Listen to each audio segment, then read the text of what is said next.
Hello, this is going to be a review of Orbital Racer in simulation mode. It's very important that you understand that I'm reviewing simulation mode only.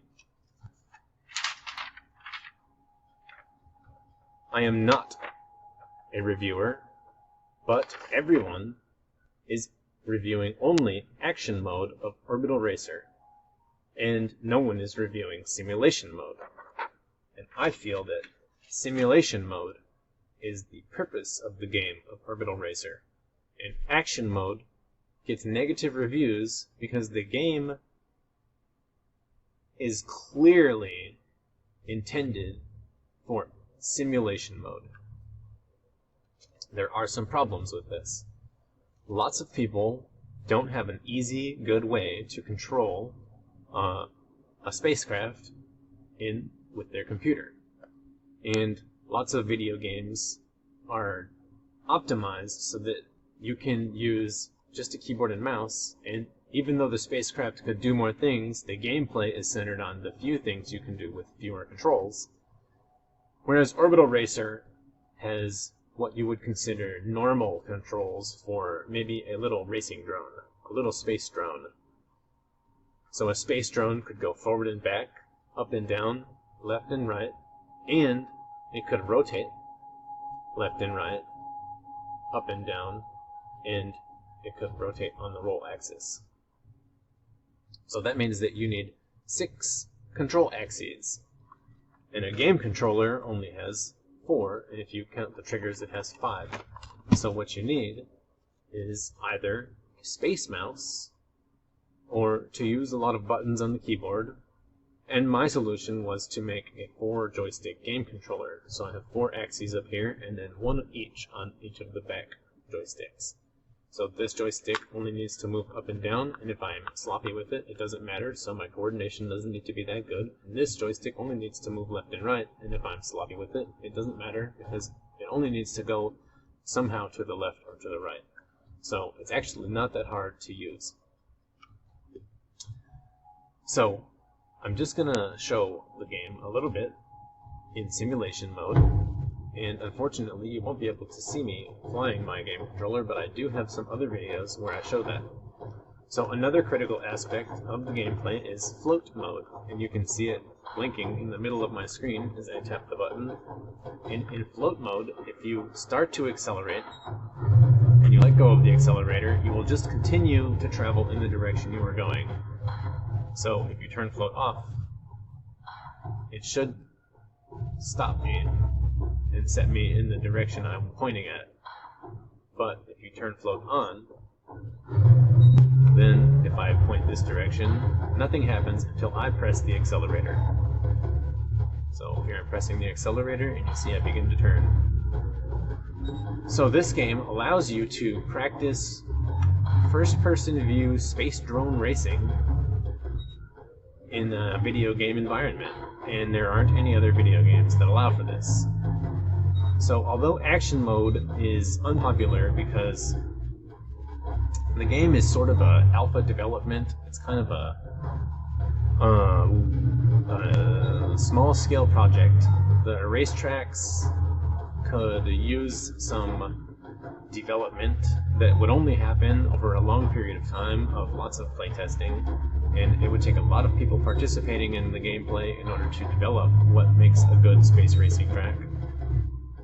But the basic concepts of the game are pretty well ironed out, and the gameplay is very good, and in my experience, it is the very best game for practicing thrust navigation control, manual 6-axis thrust navigation control. So a lot of games have the opportunity where you could fly around some things or something like that, and maybe you go point and shoot at some stuff. But this game specifically challenges you on a course to manage your speed, manage your velocity and vector. And just overall, you get to have a lot of control input for navigation, and you don't have to worry about anything else. So there isn't any enemies, and there isn't any weapons to be targeting or communications or warping around. You just hit start, and then right away you're navigating through a course, and you're practicing your thrust control skills in a three-dimensional,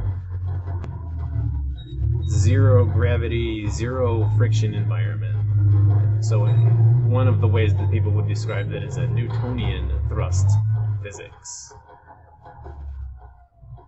So in action mode, if you go forward and then you turn, the physics of thrust are not really a part of the game. You do drift a little bit, but you don't have a correlation between how long you thrusted forwards to how long you need to thrust back. In simulation mode, you need to apply the full amount of thrust in the other direction in order to turn around. So I'll make an example here. I've got to slow down for this whole amount of time. I've been slowing down. So I'm speeding up, I'm speeding up, I'm speeding up. Now I'm going to turn around, and I'm going to start slowing down right here. You see, I need to slow down for the whole amount of time that I accelerated in order to come to a stop. There's no shortcutting it. So you can also go to the left a little bit, but it doesn't work as well as going forward because your engine is bigger. And that makes for quite an interesting gameplay aspect too, because instead of just pointing where you want to go and then using your lateral thrusters to change your vector, you need to use your main engine. So for example, when I'm going to come around a corner here, let me go find the map. Let's say I'm going to go racing over here to this gate over here. I need to counter my thrust, and then I can go where I want to go. So I need to point not where I'm going in order to counter my thrust. And then I can get going in the direction I want to go. And it just makes for a very unique experience. In a lot of games you get to do something similar to this, but in none of those games is the focus that you are just practicing your inertial thrust physics. So, in summary, I think that this game is underrated, it is not respected, and the main reason for that is that everyone is playing action mode and no one is playing simulation mode.